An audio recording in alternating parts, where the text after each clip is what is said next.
Sejam bem-vindos ao podcast Nos Detalhes, onde que eu falo de gestão, marketing, venda, e eu faço aquela pergunta. Me conte nos detalhes quais foram as viradas que fizeram você chegar até aqui. E hoje uma honra trazer aqui para falar um pouquinho dessa história que cabe em qualquer setor, o case dele, de superação, de crescimento. Um cara que está revolucionando com sua metodologia o setor da construção civil, o setor de arquitetura. Jaime Portugal, obrigado por você estar aqui hoje conosco. Tiago, obrigado pelo convite. É uma honra, né, servir a vocês estarem aqui, e ainda mais nesse podcast de detalhes, ter sido escolhido para falar do case da JP Arquitetura. É um prazer, conte sempre comigo. Onde tiver conhecimento, né, servir ao próximo, eu estou dentro, é um privilégio. Não, eu falei com ele que a gente fala muito, né? E o Jaime, ele é um cara que dá show e aula. Então a gente vai ter aqui, ó, a parte 1, 2, 3, 4... Mas aqui primeiro, Jaime, eu tenho acompanhado a sua história já faz um tempo, a gente se conectou e depois acabou se desdobrando em alguns projetos dentro do próprio Clube Casa também, mas eu queria entender um pouquinho lá de trás, um pouquinho dessa sua jornada e como quem está ouvindo ou assistindo pode também se identificar e se apropriar. Ok. Para poder acelerar, porque eu falo muito, né? Se eu tivesse tido alguns insights, mentores lá atrás, né? A gente teria muito mais velocidade. Sou muito grato por tudo que eu passei, mas é muito claro que algumas coisas eu nem sabia que existia. Então, conta um pouquinho, quem é Jaime Portugal, onde se formou, como é que começou esse movimento? Tá. Eu tenho 39 anos hoje, faço 40 em abril. Ó, que beleza. E eu, olhando para minha jornada, eu volto para 2007, quando eu me formei. Um pouquinho antes. Porque eu entrei numa construtora, lá em Recife. Eu sou de Pernambuco, né? Certo. E eu comecei numa construtora no segundo período. E nessa época, foi quando não tinha estagiário de arquitetura em construtoras. E eu meti a cara, fui atrás do processo seletivo, entrei. É uma construtora que, graças a Deus... E hoje eu consigo olhar no retrovisor e enxergar o que aconteceu. Mas na época eu estava só vivendo. E era uma construtora que tinha ISO 9000. E eu fiz parte do time que implantou, né, chamado de Key Users, que implantou o ISO 9000 na construtora. Então eu fui forjado. A nomenclatura, processos, né? Foi obrigado. EAP, exatamente, auditorias. Então isso foi me forjando a ser uma pessoa muito de gestão. E aí eu fiquei na construtora durante 10 anos. Depois fui para a Suape, que é um porto, né, logístico lá em Pernambuco, que teve um boom muito grande com galpões logísticos, né, de Amazon, enfim, de várias empresas. Até que veio a questão do Lava Jato, veio a questão de uma recessão no Porto Suape, e eu saí e abri a JP Arquitetura. Quando eu abri a JP Arquitetura, eu já tinha aí mais de 10 anos formado. E eu era um cara de construção civil. Perfeito. Era um cara de racionalizar, de cortar custos. E eu entendi que no nosso mercado tinha muito mais do mesmo, e eu fazia parte da galera que, quando chegava para o corredor do arquiteto, cortava curva, cortava balanço, cortava excessos, porque o projeto tinha que estar dentro do que nem Falcone fala, né? Você só médico, você gerencia. Então a gente só podia medir se estava bom ou não a taxa de perímetro da fachada se eu fizesse conta. Perfeito. E quando eu fui para a JP Arquitetura, eu entendi que o mercado de arquitetura precisa totalmente tem que ter números, tem que ter indicadores, mas tem que ter alma, sabe? Perfeito. E eu me reinventei aí, eu trouxe toda a minha pujança de gestão, e eu entendi aí que o mercado de arquitetura é extremamente deficiente disso. O estudante se forma hoje, vai para o mercado e não sabe nem o que é revisão de projeto, o que é nomenclatura de projeto, como faz um EAP, e eu aliei isso à nossa forma de projetar. Só que aí, Tiago, eu entrei num mercado muito vaidoso. Muito vaidoso. Que é um mercado da egometria, as métricas da vaidade. É isso. Eu entrei no mercado onde eu fui invadido por egocentrismo pedestal, onde o arquiteto não ajuda o outro, onde o arquiteto ensinar é dar o pulo do gato, e eu não consegui entender isso. Primeiro porque eu sempre gostei eu venho de uma família de professores, né? Meu avô foi professor e morreu pobre, meu tio é professor, meu primo é professor, então eu sempre vi o ensinar como um ofício dos mais bonitos da minha família, e eu sempre, na consultoria, a gente sempre se ajudava.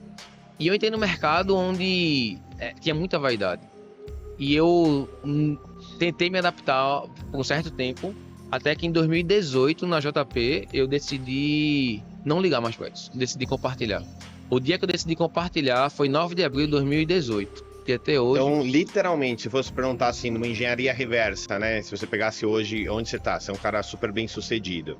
Se olhasse para trás em alguns pontos que foram viradas de chave, foi quando você realmente começou a construir uma visão de mais compartilhado, que, peraí, não vou mostrar pra ninguém, peraí. E o que é o não compartilhar? Porque às vezes a gente tá falando compartilha, mas pra quem tá escutando de uma forma bem prática, o que é o compartilhar e o que é o não compartilhar?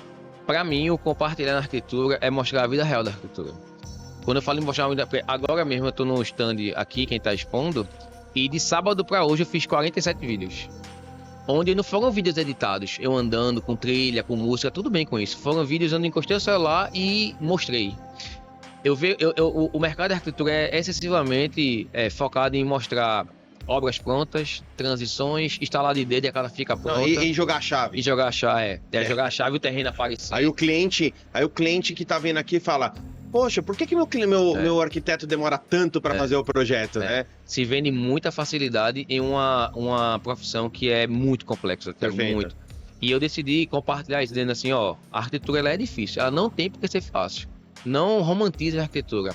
Começa a pegar a arquitetura e mais de 9 ou 10 disciplinas complementares, misturado com o que o cliente quer, que é o briefing dele, com o budget dele, ou seja, às vezes ele nem tem o dinheiro que ele acha que ele tem para aquela casa, com topografia, com tudo e com prazo. Se fecha um contrato em 15 dias, 10 dias de prospecção e fica 1 ano e meio com o cliente. Isso não pode ser fácil. Isso não pode ser resumido a um instalar de dedo e uma chave no terreno. Não faz sentido. E aí, pegando esse momento, aí eu acho que a gente entra no primeiro ponto que eu acho que é legal, prospecção. Porque nesse momento até então você era o Jaime Portugal, recém-JP. Isso. E você ali estava buscando um novo mercado. E você era um executivo, você era um colaborador, vai para empreender. Como é que foi esse início? Por onde você começou esse movimento de captação? Por onde você pegou seus primeiros clientes? Quais foram essas primeiras estratégias que te deram certo para quem está escutando poder entender ali como o plano pode fazer? Perfeito. Eu sempre digo a todo mundo que eu acredito muito na captação ativa. Tem muito arquiteto hoje que acha que criar conteúdo é captar. Criar conteúdo até é captar, mas é muito mais sobre converter. Eu sempre falo para todo mundo que você tem que ir atrás, literalmente, Thiago. Então, eu lembro claramente quando eu desci e bati na porta do síndico do meu prédio. E disse, ó, eu sou aqui 16, eu vi que a biblioteca tá vazia, vai ter algum projeto que eu queria participar. E aí eu participei. E aí eu falei com a administradora do prédio, ó, eu ganhei aquela licitação, eu gosto de fazer, sou arquiteto, eu gosto de fazer isso. Nem gostava, porque fazer projeto para condomínio é... Onde você mora?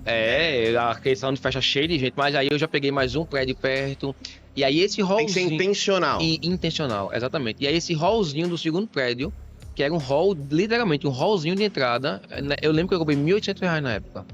Eu me dediquei tanto àquele hall. Eu ia dia sim, dia não. Eu cuidava dos detalhes e de repente a síndica daquele prédio tinha uma clínica odontológica. Ou seja, começou a engrenagem a girar, mas foi no offline. Minha vida começou batendo em portas e levando não, viu? Muito não. Eu gosto muito de falar assim que o online, principalmente quem faz venda consultiva, não vende no online, né? O online ele ajuda a vender.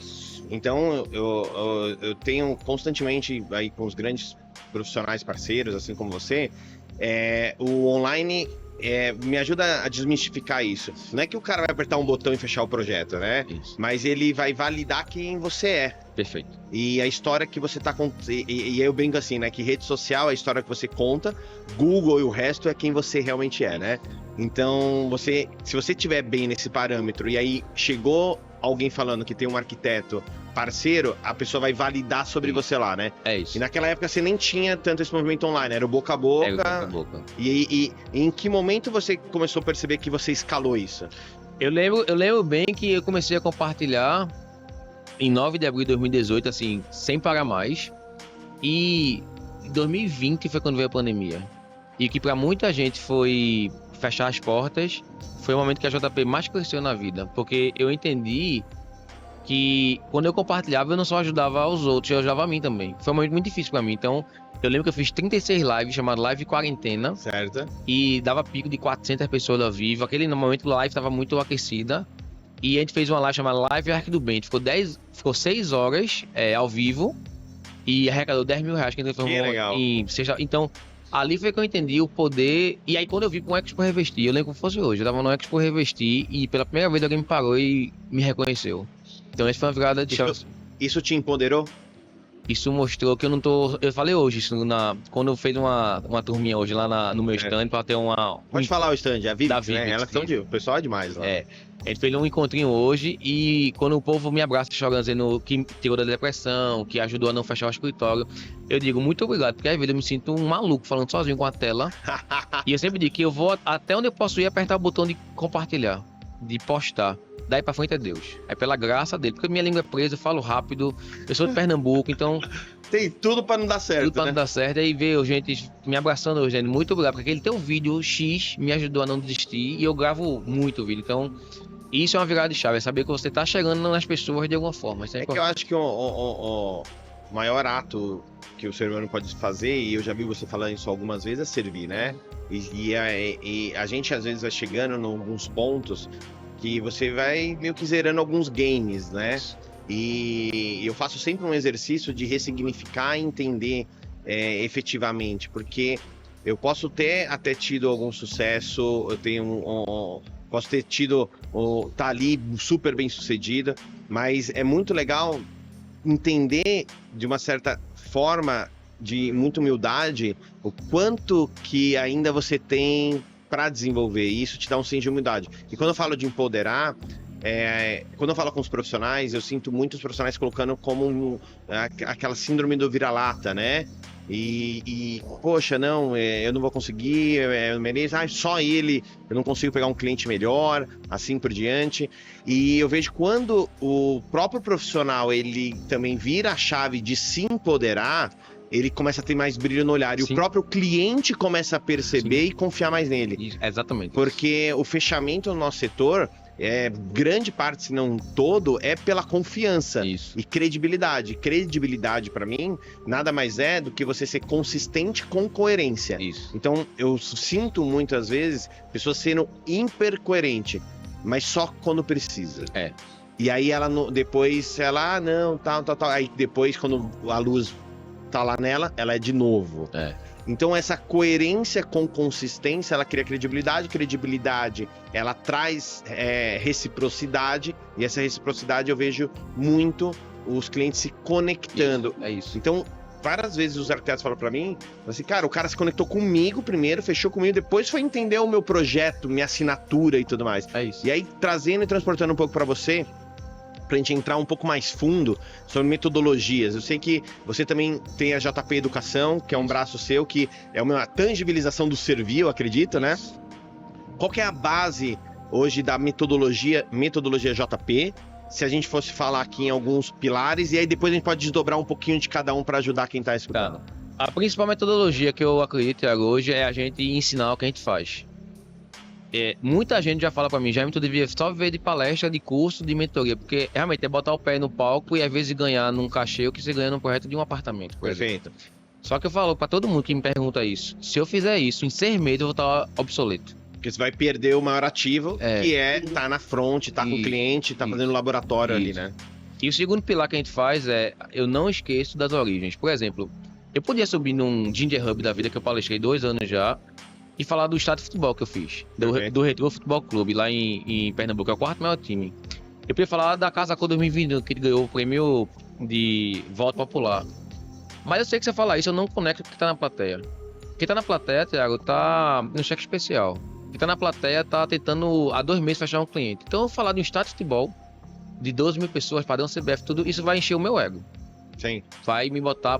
Eu fui num DJ Hub uma vez, um evento como um todo, e me incomoda essa endeusação de projeto de globais, tal, não sei o que é muito distante. Eu sempre digo, é a regra ou a exceção. Eu quero falar para regra sempre, sabe? Então, o meu estado de futebol é um portfólio nosso, que eu tenho muito orgulho, vai começar a ser construído agora, vai ficar para eternidade, né? Meus netos vão lá, mas eu sei que se eu falar de estado de futebol, eu vou falar só do meu ego.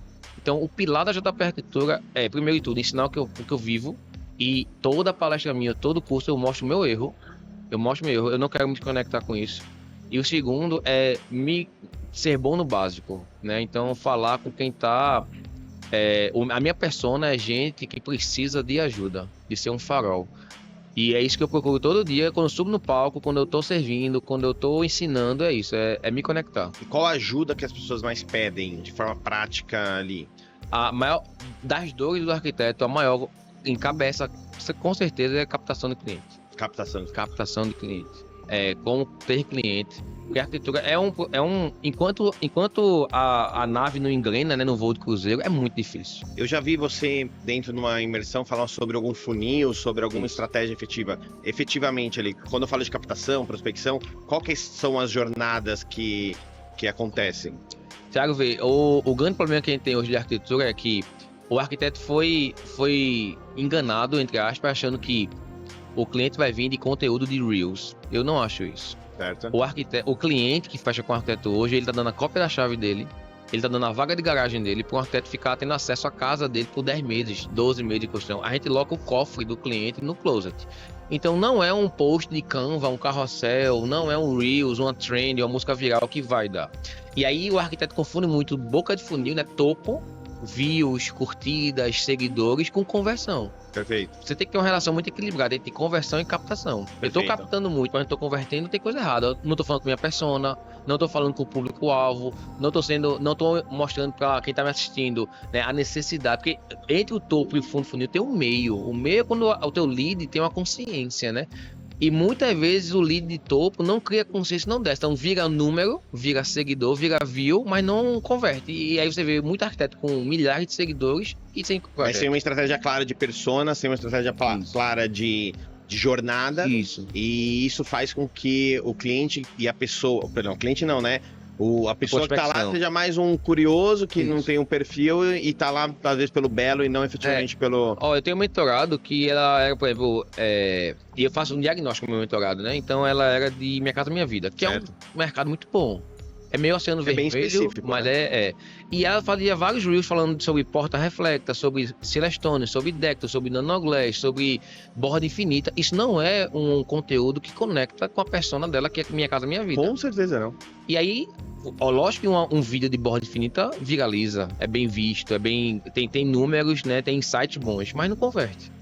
E quando uma pessoa que é de...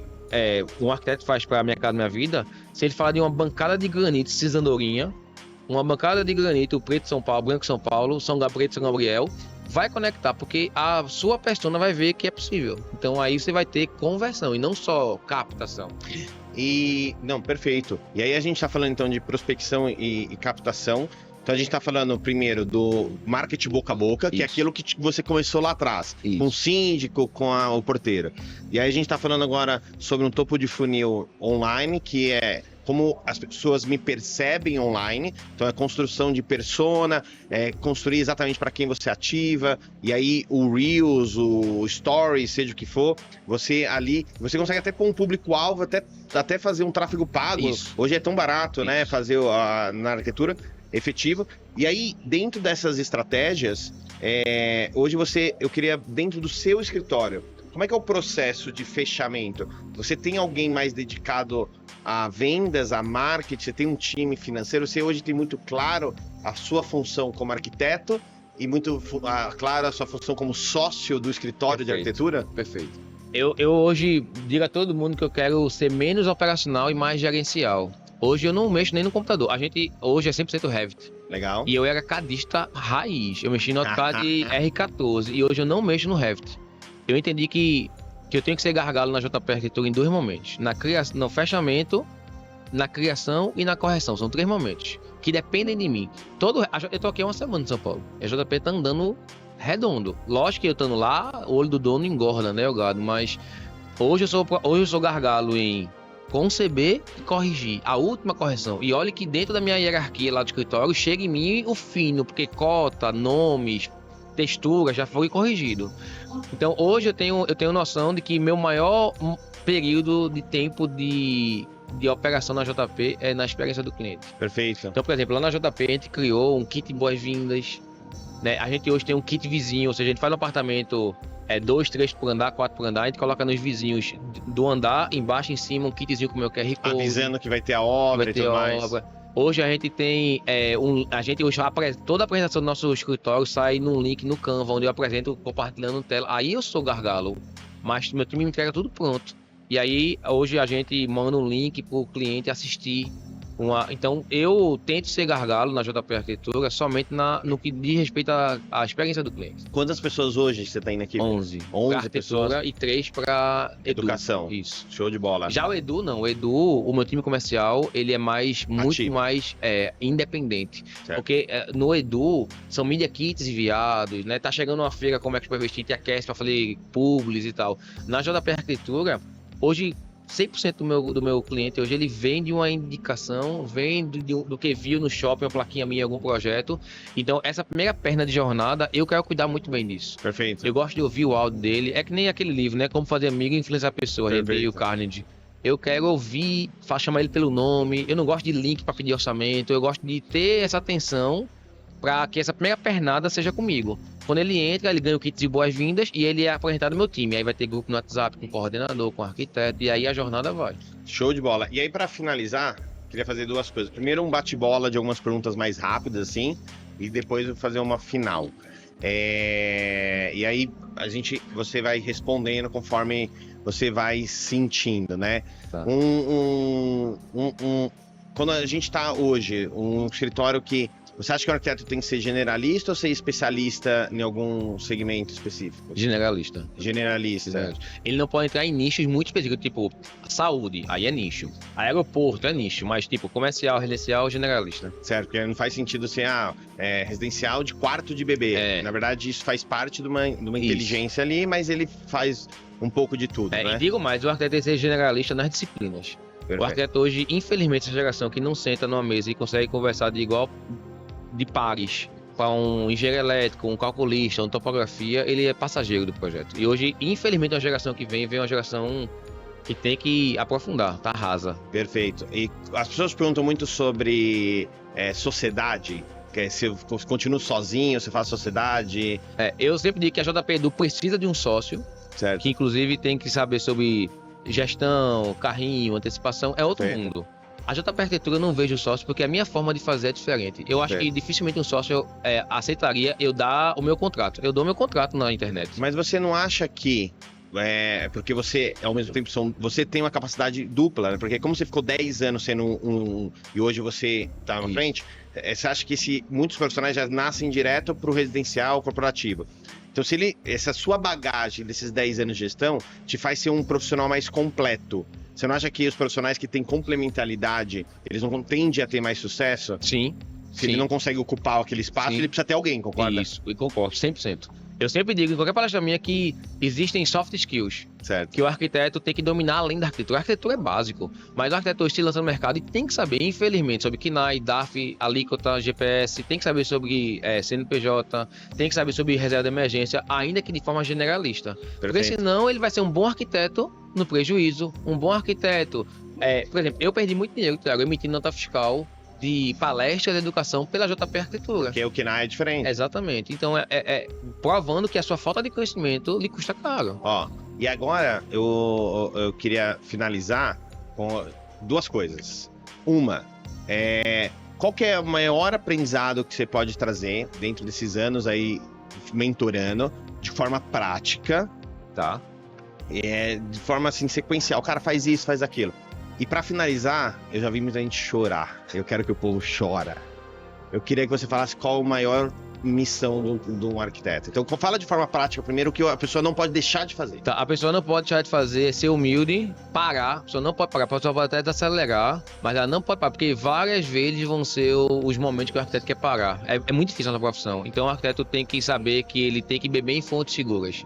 Eu sempre digo pro meu arquiteto, não tenha vergonha nem vaidade de perguntar para um cara que vende porcelanato sobre porcelanato. Ninguém sabe mais que um vendedor que bate 400 mil de venda por mês, Thiago. Então é muita vaidade. Então, dica, não seja vaidoso, não pare e pergunte. Aprenda no caminho. Legal, tem os fornecedores como parceiros, né? Como fosse uma extensão do seu escritório, seria isso? Pô, adorei, faz sentido. Se joga no caminho e vá aprendendo no caminho. Agora, jogar no caminho cego é prejuízo. Agora, no caminho, paga no revestimento, paga na iluminação, paga na bancada e bebe em fontes seguras ali. E eu sempre finalizo, pessoal, falando o seguinte, né? Então, a gente tá falando sobre marketing e gestão, e aqui a gente falou sobre, olha o quanto de detalhe, ele sabe exatamente o dia que ele mudou a cabeça dele, e o quanto que, quando ele entendeu sobre como se comportar. E eu sempre finalizo, mas eu vou deixar ele finalizar agora, porque eu já estive presente em muitas vezes que ele finalizou as imersões dele. E eu queria que você desse um pouquinho daquela última slide seu, cara, aquilo arrepia. E você olhasse aqui na câmera e falasse assim, pra essa galera tá escutando e vendo do seu coração, que ele é gigante. Amém. A tudo aquilo que você transmite. Então eu vou já agradecer aqui, Jaime Portugal, sigam ele. Cara, esse cara é monstro e só estamos no começo da parceria, é com você. Então, a JP Arquitetura, por mais que hoje eu esteja olhando para trás no retrovisor e contando minha história, a gente já sofreu um bocado. O primeiro ano da JP, a gente passou 11 meses de cheque especial. E teve dias de, Thiago, eu dobrar o joelho literalmente no secreto do meu quarto, que é ali onde a gente tem que falar. Não é Instagram, não é Facebook, não é para amigo, é no secreto do quarto. E eu pedi a Deus, de verdade, Deus não me tire a JP Arquitetura. Eu não sei fazer mais nada na vida se você for arquiteto. E se o senhor permitir, for a sua vontade, eu levo junto com a JP o seu nome onde eu for. Onde eu for. E pela graça dele, porque veja, minha língua é presa, eu falo rápido, pela graça e pela misericórdia dele, eu tô hoje onde eu tô. E eu venho cumprindo esse chamado. Eu não quero dividir a glória dele nunca, porque essa é indivisível, mas se ele tá me usando hoje como ferramenta, é um privilégio para mim. Então, onde eu for, eu levo o nome do Senhor, do Rei da Glória comigo, e eu posso dizer a você que tá me assistindo, sirva. Sirva com força, sirva com paixão, sirva e modele o ser humano mais perfeito que já teve na Terra, Jesus Cristo, que serviu todos os dias, esteve aqui e ainda assim morreu no madeiro por mim e por você. E ele tá aqui hoje por causa disso. Quando você achar que tá só, você não está só, nunca esteve só. Jesus Cristo também já achou que estava só. Quando ele perguntou, meu Deus, por que me abandonaste? E ele nunca esteve só. Dias difíceis vão vir, dias difíceis existem, mas no final, se você dobrar o joelho e não blasfemar e pedir a ele mais uma chance, é só mais um mês que você precisa. Aguenta mais um mês, que em algum momento a chave vai virar. Sirva ao próximo com força. Sirva ao próximo, que você vai ver que tudo vai começar a dar certo, magicamente. Que você chama de mágica ou sorte, eu chamo de Jesus Cristo, a graça dele, é por ele.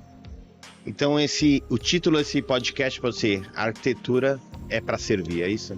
Por favor. Isso aí, obrigado, Jaime Portugal, mais uma vez Conte aí. Comigo sempre. Valeu. Qualquer buraquinho aqui, me chame, que é um prazer que eu vim aqui, viu? Valeu, falou pessoal.